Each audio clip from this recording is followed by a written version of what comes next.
one and all, or in fact, just one, to, If that. you know, how's it going? To Magic Morning Wood with me, Clive Davis, and him. Ron, hi. And Ron, hi. Ron, hi. Yes, you've changed his name. Ron, hi. Because it just means Ron, yes. Yeah. Right. So, yeah, hi. Hi, Clive. How's it going? I'm already losing the will to live. Thank you very much. Sounds about par for the course then. Yeah. How about your good self? Yeah, I'm have already lost the will to live and will shortly be slitting my wrists.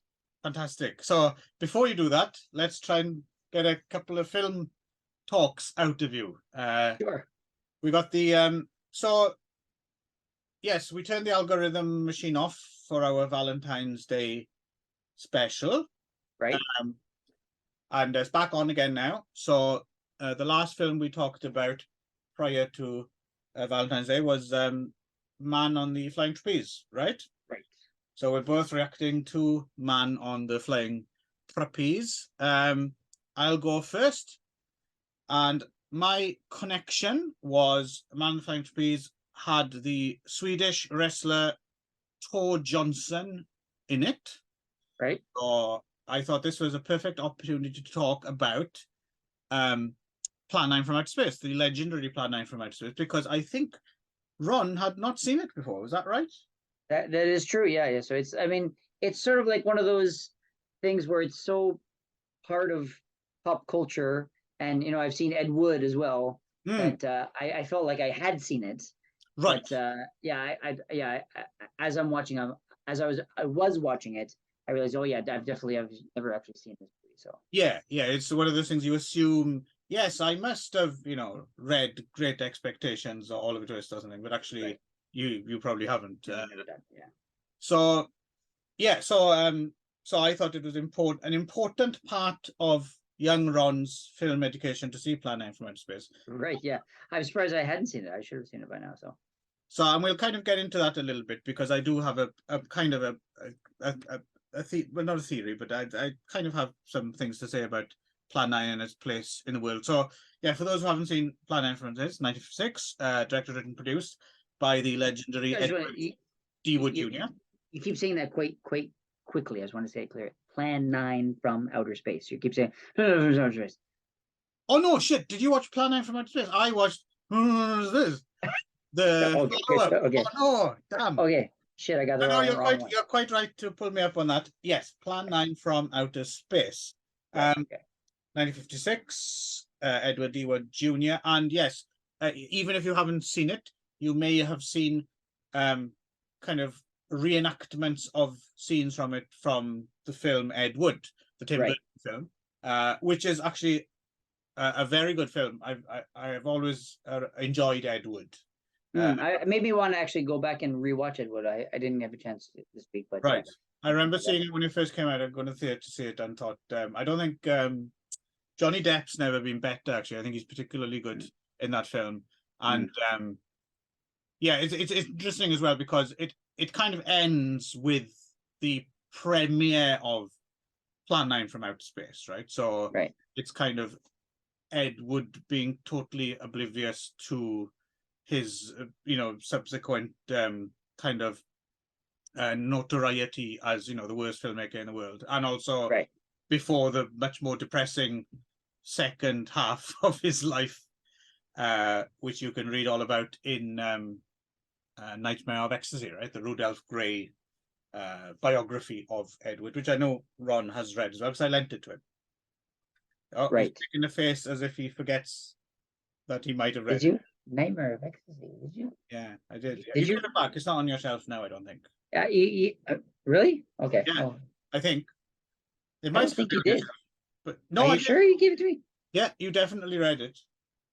I read it, or you gave it to me? You read it as well.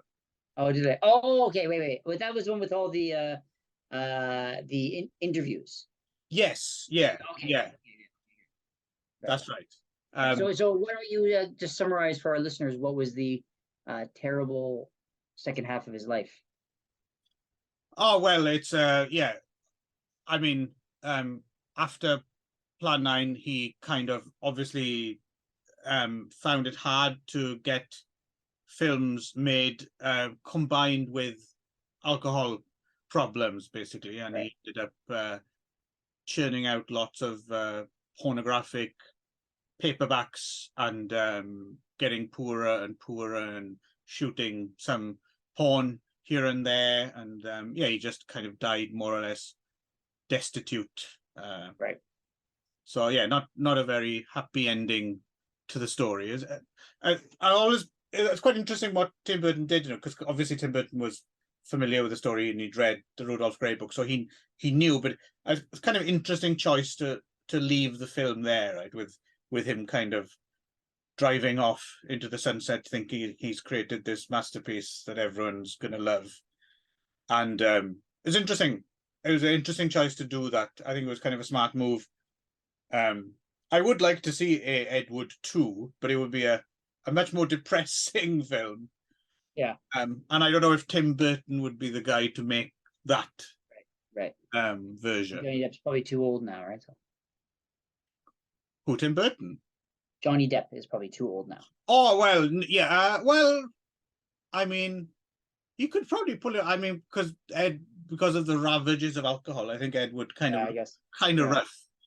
And they can do all sorts of things now with de-aging. Yeah, I wouldn't necessarily mind seeing him actually. That would be interesting. Another director, but Johnny Depp doing the very different second half, and it might be in the works. You never know. I wouldn't be surprised if that was something that happened in the next few years. You know, and Yeah. I'd certainly be Sure. interested to see it. But anyway, yeah. So plan 9. So I'll do well. The plot synopsis is basically how can we put this? Yes, please try. Well, it's I suppose it's kind of a riff on the Day the Earth Stood Still thing, right? Of an aliens kind of telling humans to stop their, you know, harmful ways, Right. which they do by, well, first you see By rubbing grapes. yeah, by flying saucers. There's flying saucers over Hollywood, flying saucers over Washington D.C., right? And then yeah, they resurrect corpses. Strange enough, not from graves all across the country, all across the world. Just one. It's the one, yeah, just or two of them, right? I guess, right? And yeah, so and yeah, they resurrect the dead because you know, reasons. This is what I was waiting for. I was waiting for the because.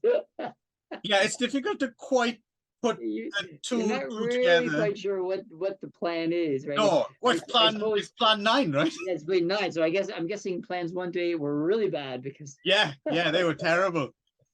And somehow I guess this is their warning to the Earth people to stop meddling in. Well, they're afraid that we've discovered nuclear weapons. So the next step, they talk about this thing called the Solaronite bomb, right? Which is right.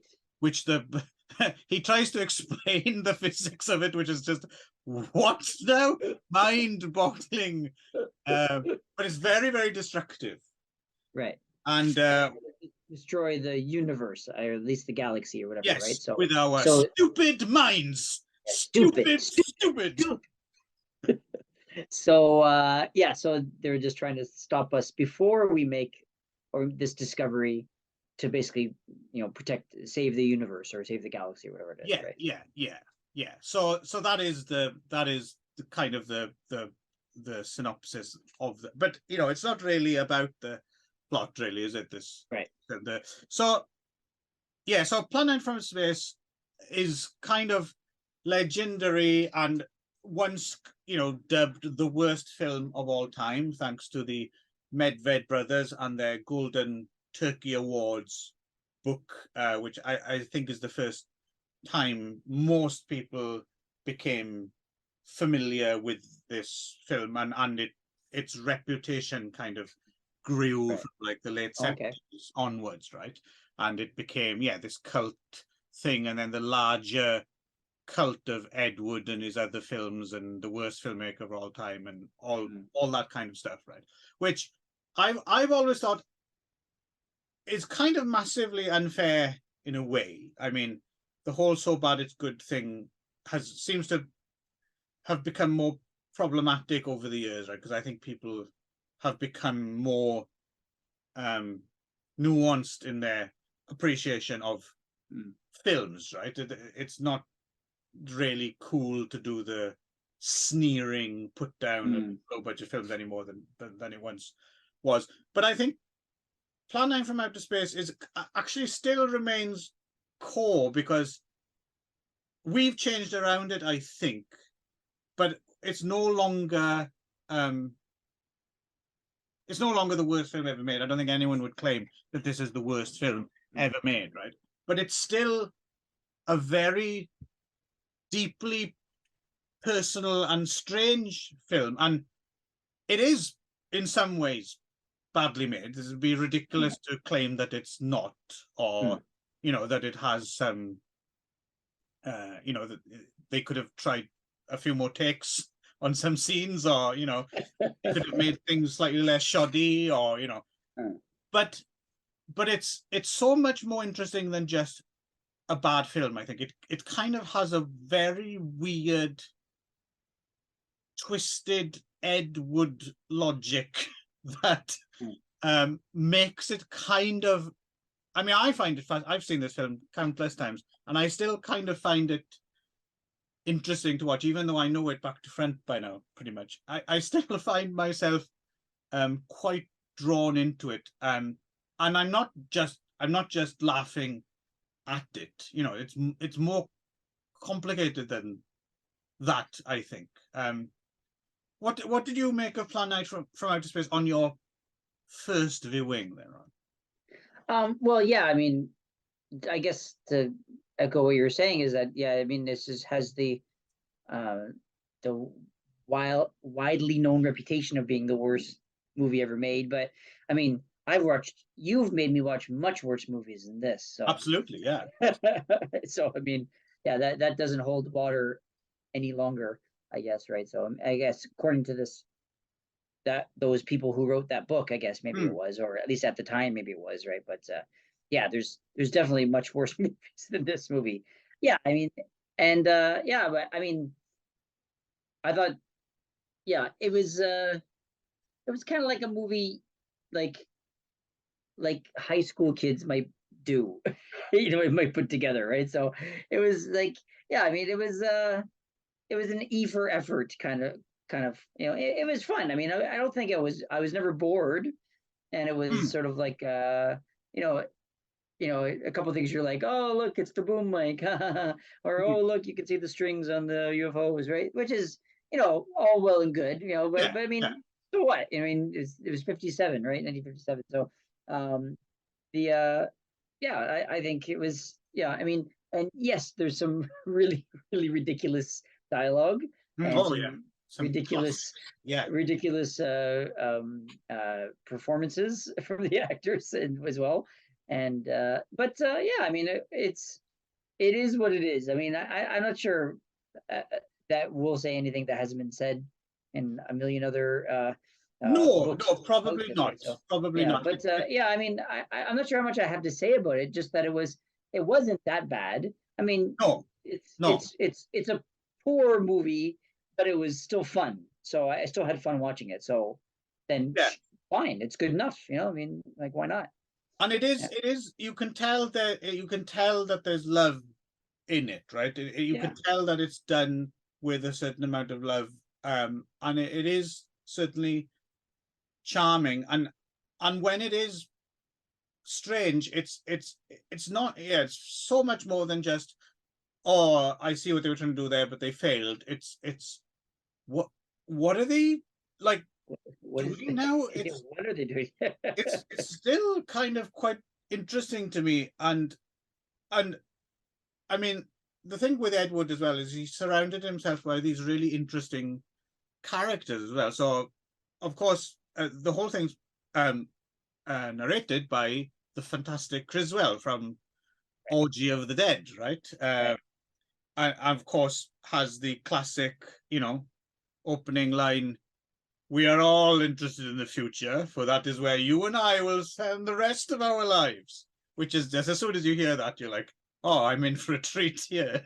This is, because it's got that Edward dialogue is also, and he also, don't forget, he also, the future events such as these will affect you in the future. In the future, yeah. It's got this weird Edward's dialogue it's not, I don't think it's bad dialogue. It's just like, it's got its own rhythm and it's very peculiar and it's instantly recognizable as Edward. Like, no one quite writes dialogue like Edward, but I wouldn't just say it's bad dialogue. It's like he's got his own thing going on, right? Yeah. Yeah, so you got that for, like I mentioned, the reason I got Tor. I mean, who else would cast Tor Johnson as a police inspector? But it somehow it works. I kind of buy Tor Johnson while he's a police inspector. I'm a big boy now, Johnny. It's just, and then of course you've got Vampira, who is in it. Yeah. It's, the younger people will kind of recognize basically Elvira kind of did her shtick a little bit later on, right? A little bit more of a comedic. And Vampira, was this TV horror host, LA in the 50s. Sadly, apparently there's no footage survives of her TV show. Nothing at all. So we only pretty much know her from her Edward appearances. And she was so embarrassed to appear in this film. She basically said, well, I'll do it as long as I don't have any lines. So, okay, fair enough. So she does the whole walking around with thing. I think that was the same as Criswell. I guess Criswell, his whole speech was improvised or written by himself, which was apparently a famous line he used on his own show called Criswell Predicts, which also has nothing remaining of that show, I guess, right? So well, I think I've seen Criswell on other shows, but I've never seen his. I'd love to. His books. I think it's the same as that. It doesn't exist anymore. There's no surviving copies of that show either, right? I think so. Yeah, so we only have. So that's the other thing, is it's a bit of the Edward canon is a bit of treasure trove of these people, right? Who otherwise we wouldn't really know much about. Sometimes the Criswell's dialogue and Edward kind of overlaps a little bit. Is that a Criswellism or is that an Edwardism? The other thing, of course, we should mention, the other thing this film is famous for is having the last footage of Bela Lugosi, right? So, famously, Edward befriended Bela Lugosi when he was at the end of his line, right? When he was a hopeless kind of drug addict and Hollywood had given up on him, and he was pretty much, just left in this, and he kind of propped him up and put him into movies, and they were shooting footage. I'm not sure if they were shooting footage specifically for this film or if they were just shooting footage in general, and then Bela Lugosi. I read it was for something else. I think it might have been for something else, yeah. And then, as Edward had the opportunity. The Ghoul on the Moon or something. Right, maybe so, yeah. And, Edward had some footage of, the last footage of Bela Lugosi, and he kind of built this framework around it. I have to admit that bit is genuinely just flat out hilarious, because he just walks off screen, right, and Criswell just says, "Never to be seen again," and you hear a car hit. But the image is frozen. You can still see his shadow. He's literally just gone out of frame. Like, he didn't have anything to work with, right? So that's quite good. Yes, and then for the rest of the film, it was either Edward or his wife's chiropodist, right, who he thought looked a little bit like Bela Lugosi, or his years did. So he does the rest of the performance hiding behind a cape, right? These are all kind of famous plan names, and there's a very good documentary, as well as Edward. There's a very good documentary dedicated to Plan 9 called Flying Saucers Over Hollywood, which is a lot of fun as well. I recommend if you find yourself wanting to know more about Plan 9. Flying Saucers Over Hollywood is a good one to go to. Yeah, so I'm glad you got on with this in a non-sneery fashion. Right. Yeah. I think, yeah, I have to agree with you. Like to sneer at this movie now feels sort of uncouth. You know what I mean? Like it feels like yeah, absolutely. Yeah, it's sort of like you just kind of have to like, oh, that was just Ed Wood and doing his thing. You know, it's more like I think we have more of a, there's more, I mean, as you said, when they brought it out originally in the Golden Turkey, people didn't really know much about this movie. I think now this movie is quite famous now, I guess because of that, but it has like a context now, right? So and I think people kind of understand it more. So yeah, and I think just in general, I mean, now that everyone has a chance to a certain extent to make their own movies, you know, over social media and with phones and, you know, this kind of thing, almost everyone has, you know, whether it's just filming someone and then just putting it up, you know, not doing anything in particular, almost everyone has an experience now of just quite how difficult it is to do anything really, you know, convincing in film. So I think people have a lot more sympathies and in some ways, and they have I mean, maybe not on a, in some ways yes, and when, I mean, in other ways you could say that people have too high expectations, that if they go to a theater and they're plunking down cash, they expect to see something now, right? Where but then on the other hand, you know, yeah, I think people are a little bit more sussed, they're a bit more clued into quite how difficult and how much effort goes into making anything, even if it ends up terrible. You have to have a certain amount of respect for people who've done anything, especially if it's working outside.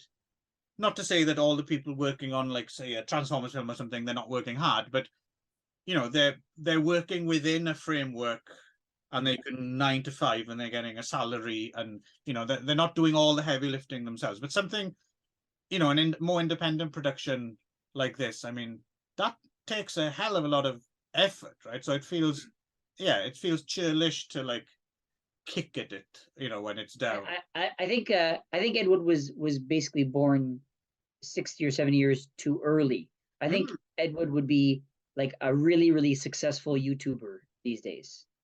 Yeah, it could be. It would be fascinating to see what he would do, right? If he was still about. With today's like modern technology and like easy like editing software and stuff like that, I think he'd be like an online sensation. I think. Yeah. Well, I mean, you know, we do have our own Ed Woods nowadays out there. That's right, exactly right. Because I think there's similar people to him, his style, or at least his aesthetic and his you know, that are now quite famous, right? So that do that kind of stuff. So and they just get a little bit more money, or they have, you know, software that's easier to edit and stuff, and so and those people become famous for that exact same reason, rather than the reason that he became infamous. People now become famous, right? So right. But obviously Plan 9, because we're obviously coming from very different histories with the film, and obviously from slightly, you know, we kind of come at film from slightly different angles, right? But it seems as if for both of us, Plan 9 remains relevant and worth watching and interesting and way beyond just ha ha ha, look at this stupid film, you know. And I mean, to its credit, I mean, it's got like a relatively advanced sort of moral to the movie, which is more relevant than ever, I guess, right? Yeah. I quite like that little exchange. It's it's Dudley Manlove, right, as Eros, and he does the stupid minds, and I guess our lunkhead pilot lead, right, Gregory Walcott's like, you just hold on there, Buster. Like he's straight out of he's like a very two-fisted kind of hero. Yeah. He's not putting up with any of this alien making fun of Earthlings. Malarkey. Yeah, but it's interesting that it's never you never really have sympathies for it. In fact, more than any, watching it this time, I had more sympathy for the Eros character. Really, like yeah, I got a guess. pretty good Yeah, point. well, I actually watching it, I was kind of like, well, the aliens have a point. I mean, I don't know why they're raising 1 or 2 dead bodies. It doesn't really seem to do anything, but at the same time, they're here to save the galaxy, so Yeah, they're technically the heroes, right? So I mean, yeah. It's a shame they didn't have a slightly better plan. Maybe Plan Yeah. 10 is the one. Plan way 10. better, yeah. So That I actually thought was Plan 10.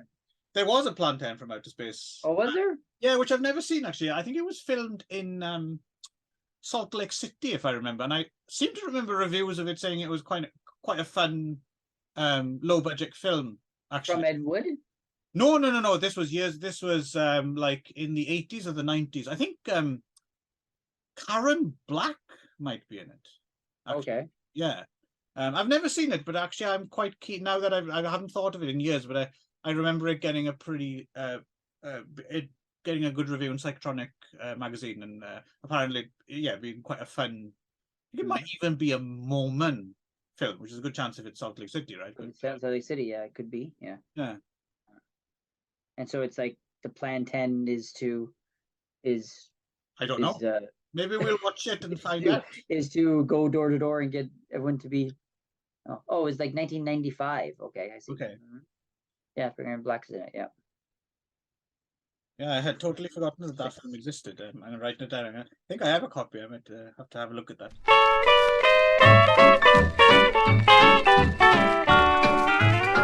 Are you from Venus or from Mars? They tell me you're dancing with the stars. Flying saucer baby, who's a-flying with you? I start to chase you when you're near. You circle my heart, then disappear. You got the cutest little landing gear. Flying saucer baby, oh yes, you've got me at your mercy. With your high altitude, you build your castle so high, my dear. What the slow-moving craft like me gonna do? Flying saucer, flying saucer, I'll be your cup if you cuddle up with me.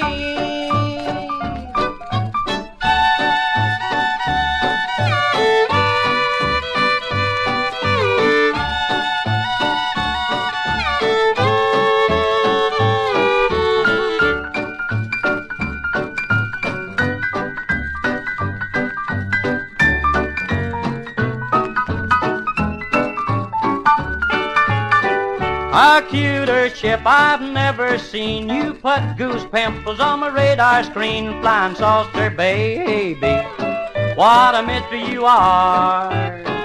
Your power dives, your belly rolls, a knocking this whole wide world out cold. Your mustard needs cutting and I ain't too old. Flying saucer baby, the way you keep poor me a-guessing, it's sure a nasty trick. Someday you'll have to come down to earth, and I'll sure find the secret that makes you tick. Flying saucer, flying saucer, I'll be your cup if you cuddle up with me. Great. All right, so if there's nothing else, we'll move on to my connection, which was, again, using... I mean, you used Tor Johnson as a wrestler, and I just used the theme of wrestling, right? Because in Man in the Flying Trapeze, his whole motivation was to get to the wrestling match, right? So I thought, okay, well, let's find a movie about wrestling, all right? So I chose 2019's I don't know. With my family. Movie. 2019. I was gonna say. I was trying to think of a good epithet for it, but anyway. So it's 2019's movie, Fighting with My Family, written and directed by Stephen Merchant, and starring Florence Pugh as sort of the main, and also featuring Lena Headey and Vince Vaughn, Nick Frost, Jack Lowden, and The Rock himself. Yes, Dwayne Johnson. Yeah, so who was a producer, I believe, and instrumental in getting the film made, right? yes, I guess there was a documentary about this family, or about her about the Florence Pugh character, and then he saw it like in a hotel room, and then decided that it would make a good movie. I think he sort of started the ball rolling, I think, on it. So right, yeah, that's what I read as well. Was I have not seen it actually. Did you have a chance to track down? I did. No, I think it is on YouTube. I think it's easily found. And yeah, right. He saw it in a hotel room and thought, while he was in the UK doing something, oh, that's interesting. And for some reason, I suppose he was connected somehow to Stephen Merchant, right. who most people will, I guess, still kind of connect him with The Office and Ricky Gervais and stuff, right. But has gone on to do his own things, including many other things, and he's in it as well. Yes, and he's quite funny in it. He does that thing that he does well. I think this is a very Stephen Merchant cameo, right? He's good at doing this. I really like Stephen Merchant, but he definitely does. He has his thing, right? His thing, So, but I think I always find him very funny, though. He reminds me of but he's one of those actors who is like just funny to look at. Do you know what I mean? Yes. Yeah. He doesn't really even need to say anything. Just sort of just being there kind of makes you giggle, kind of thing. Just because it just is his body language or his expression or whatever it is, So he just sort of like has something about him that makes you kind of laugh. So I always like Stephen Merchant. Gangly kind of gangly man, kind of awkwardness. But it also, to be fair, he does also have even though, like you said, he doesn't necessarily have to do anything, he does also have very good comic timing. Yes, he does, yeah. And just in general, I mean, we'll get to this film in particular, but in general, I do like if Stephen Merchant comes out to something, then it's usually I like what was the other film he made? Was it Cemetery Junction? I think it was called. That was very funny. So it'll be not. I'm glad he's kind of come out a little bit from Ricky Gervais's shadow to a certain extent. Yeah, Cemetery Junction. Like he's now considered Stephen Merchant by himself, right? Not right. Yeah. I would. Yeah. I mean, every time I see Stephen Merchant is involved, I usually gives me goodwill to watch watch it. So I think it usually has something good. He seems like a good guy as well. Like from what I've never met him, he might be horrible. He might dismember kids all day long, but he seems like a decent dude. He's a nice guy. Yeah. So, So I mean, essentially, it's this movie is it's a biopic about an actual family of wrestlers from the UK, and in Norwich specifically. Norwich. Yeah. As the Americans pronounce it, Norwich. Right? Norwich, yeah. And Florence Pugh plays the daughter, the main character, Saraya Knight, who goes on to be what's her Paige, who was a famous female wrestler in the WWE, the World Wrestling Entertainment Company, right? So if you are watching wrestling, and so she plays Paige, and also like her dad and mother and both brothers, at least in this movie. I think she also has a sister in the real life, whatever, but not in this movie. And they're all wrestlers, right? And so she was the only one that to really kind of make it big, and it's sort of her story of being kind of discovered, auditioning, and being discovered, and it sort of follows a relatively paint by numbers sports movie kind of story of the but it has a lot of kind of heart. It's quite funny along the way. There's a lot of good dialogue written by Steve Merchant, and it's a fun watch to watch her kind of overcome the difficulties and then finally succeed at the end. It's not going to surprise you, right? There's no surprise. No. I think it just sort of takes the idea of like the I mean, I was thinking about this as I was watching it, was that sports movies almost have more of a formula than a romantic comedy. Like, I mean, there's like there's very few sports movies that don't end the same way, right? I mean, like it's, I mean, with the, a couple major exceptions, but so it's almost like there's almost nowhere else for it to go, right? So, but this one, I guess, has for it that it was also based on a true story, ostensibly. So that it's kind of underdog story, especially. Underdog story about Yeah, overcoming the odds to become like the winner, right? So, had you seen this film before, by the way? No, hadn't seen it. I'd heard of it, and I'd heard some people talking about it that they really enjoyed it. So I kind of thought about I'd put it on the list of things to watch, maybe getting around to watching one day. And I thought, oh, it's been to do with wrestling, so it's maybe a good opportunity to finally get around to seeing it. How about you, Doug? How'd you get off with this movie? Well, it's interesting. This was not on my list, but it was one of those films. It was one of those films that I wouldn't watch were it not for you in this show. But how can I say? I have different categories of that. So there's a wide there's two wide categories. I'll watch that. I'm probably not going to watch that, right? I just won't get to it. But within that category, there are ones that are like, if I watched films like this, I would give that one a go more than I would, something else. Right. Because one thing, Steve Merchant, give fighting with my family more of a go than say Encino Man.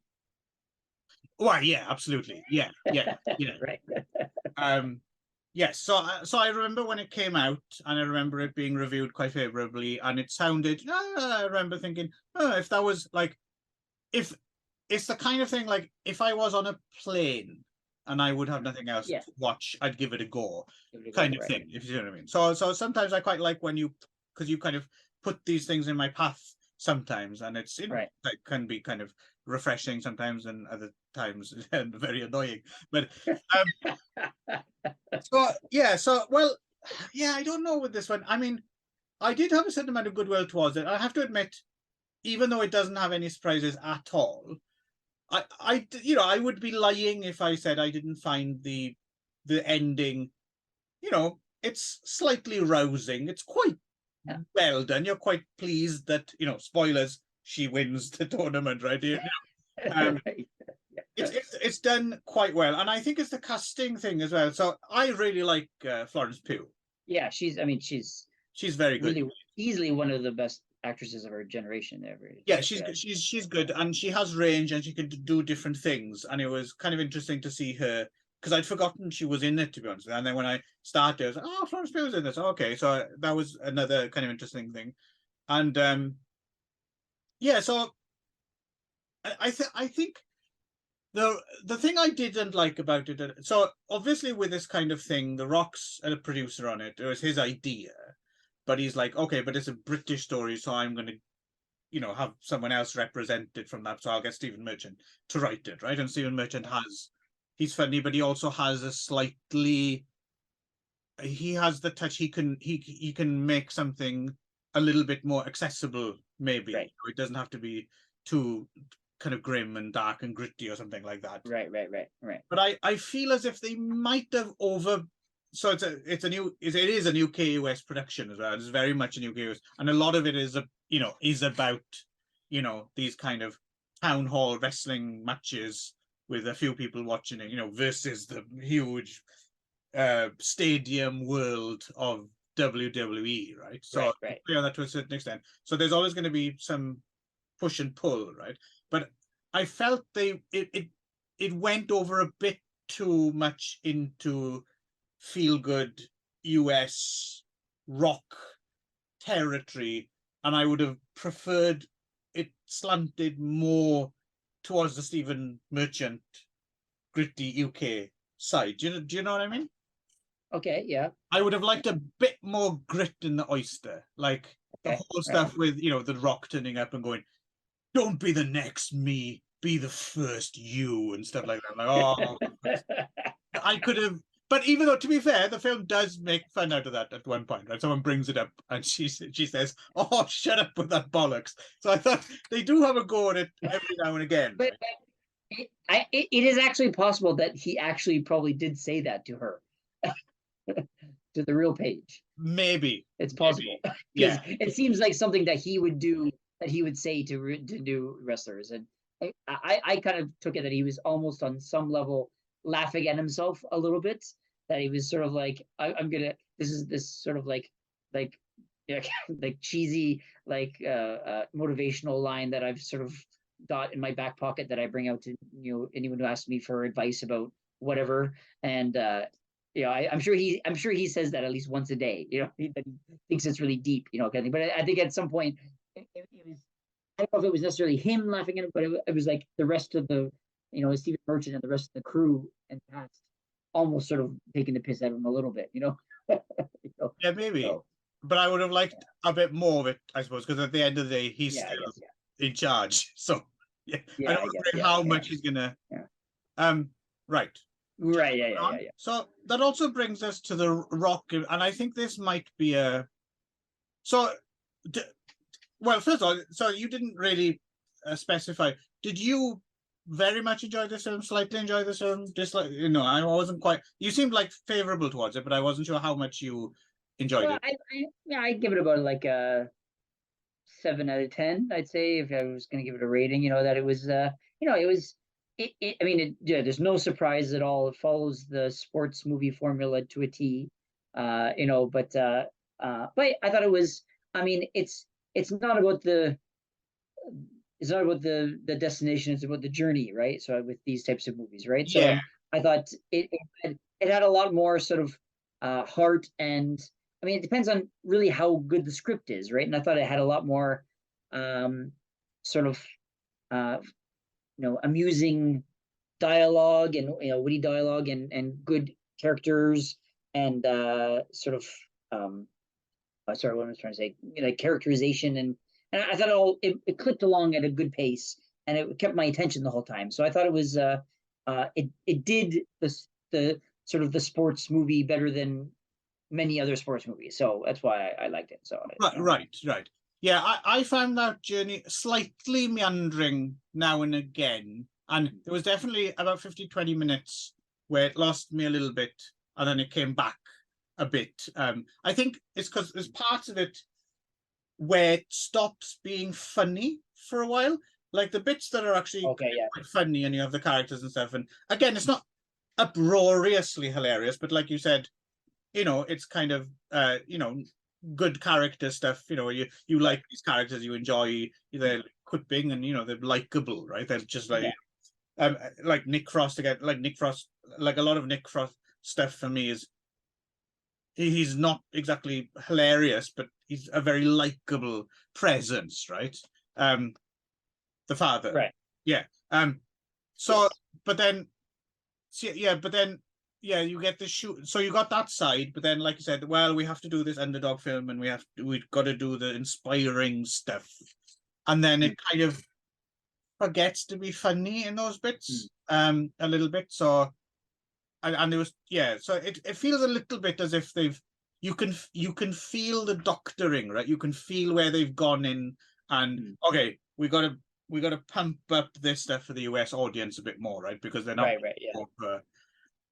So I thought it was, even though it was a US UK production, I think what you were saying, I felt that it was, and a lot of like the comedy came from the UK part of it. Yes, exactly. But the story was more US, I guess, right? Yeah, it's like 70%, 30 or something like that, right? And so the other thing the Rock. So I think it also depends on your relationship to the Rock, right? So the Rock's also another one of those characters for me. I don't know if we've ever spoken about the Rock on air before. So the Rock is one of those people, just as because I know nothing of wrestling, so I only know of him as a film presence, right? Right. And I have nothing against the Rock. He's not like actively irritating in any way, shape, or form. He's perfectly good at what he does. But what I've noticed is he seems to have gathered this like there's a lot of people like that, like, oh yeah, it's not my thing maybe, but he does it well, or he's perfectly fine at that and he's not irritating, so live and let it. It's a quite, I might not go and see every Rock film that comes out, but good for him, he's done his thing. But he seems to have crossed over a little bit where people who normally wouldn't necessarily find that stuff interesting, people love The Rock, man. It's like he had special pass or something.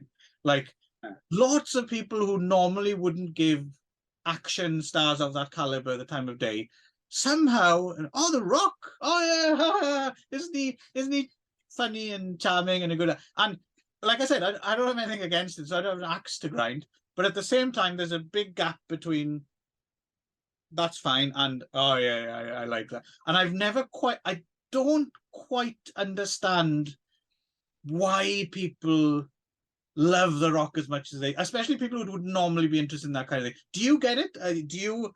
Do you like the? I think he's just very charismatic, and I think he reminds me a little bit of a motivational speaker, where like Tony Robbins, like one of those that he makes other people feel good, and so I think they like him because he makes them feel good. Does that make sense? You know what I mean? So yes, he does. Yeah. So I don't know. I think I mean, he doesn't have a particularly huge range or whatever, and he does what he does quite well. But he does what he does quite well, and he's just likable in doing it. So people just sort of also his sort of off-screen presence is generally a likable kind of guy. I think he tries to come. I think he's. I get bits, and I think he has a very, how do I put this, like a cultivated public presence. Right. Does that make sense? Like his PR team works really hard to create a very specific public image for him.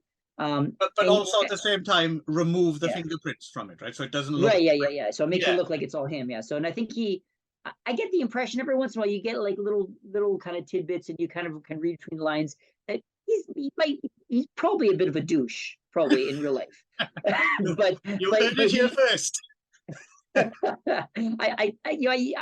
mean, when you're that big, people tend to be, right. So, but I think he really cultivates the idea that he is sort of the cheerleader for the little guy, and that he's sort of like, he really wants you to do. He's exactly what he does in this movie is kind of what his public image is that he's trying to get the little guy to be bigger, right? I mean, he's trying to help you, the best you, whatever that means, whatever. So so I think he's just So I think people just forgive him for other stuff, and then you don't really see a lot of negative stuff about him. So I think it's interesting. You mentioned motivational speaker. I think you might have banged the nail right on the head there, and obviously as well.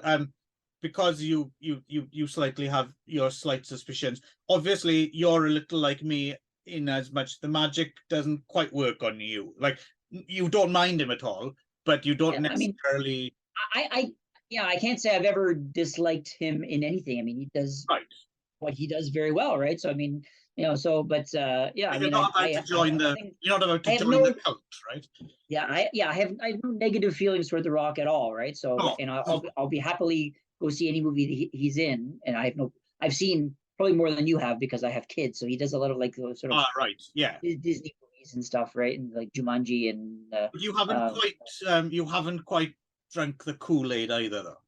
But every once in a while you get kind of like like this. This is kind of going off topic, but there's a bit of stuff that just happened recently with this Black Adam movie.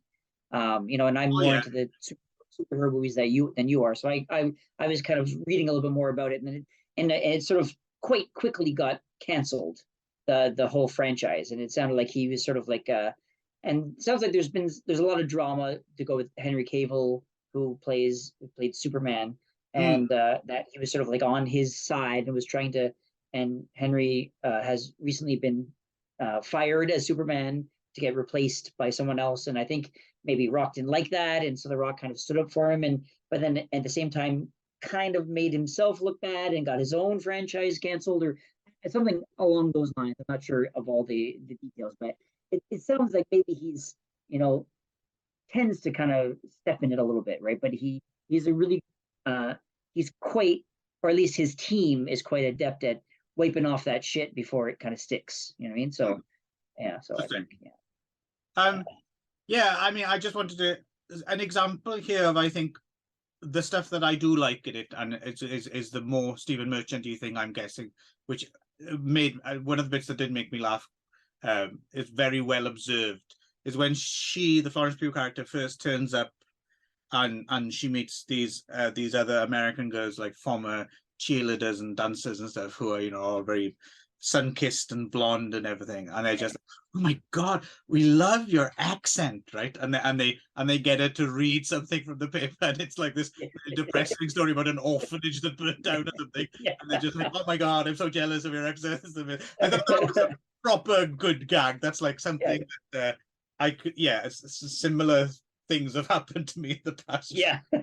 I thought as I was watching it, I was like, I'm not sure how well you would get along with this movie, but I thought at the very least you would appreciate some of the UK perspective jokes. Anyway, I think it's a shame there wasn't a bit more of a balance, and like I said, a little bit more grit in the Oyster. But yeah, like you said, for what it is, I've seen much worse. Yeah, exactly. Yeah. So I think it's a good companion piece with Plan 9, which is that it's not breaking any boundaries, but there's worse. There's worse out there, right? So yes. Although I'm probably not going to see Fighting with My Family like 50 times. Yeah. I don't all ever watch it again either, right? But it was. But it wasn't I enjoyed it while I was watching it though, right? So it was like almost a popcorn movie, I guess you could say, right? It was just like a good movie to pass a couple hours and then the end, right? So, the plane's landing, great. Yeah, exactly. Okay, so next time on Magic Morning Wood, it's Ron versus The Rock. Fight to the death in a cage. Right. Choose every Rock movie as my connection to this movie. So until then, I think we are probably done, right? Yeah, I think that's about it. Yeah. Anything else from you? God help us in the future. Because that's where we'll spend the rest of our lives. Hello, this is your mother calling from Florida. What do you call that? Carry on with the music. Bye.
She's looking for a few good men because just one never does.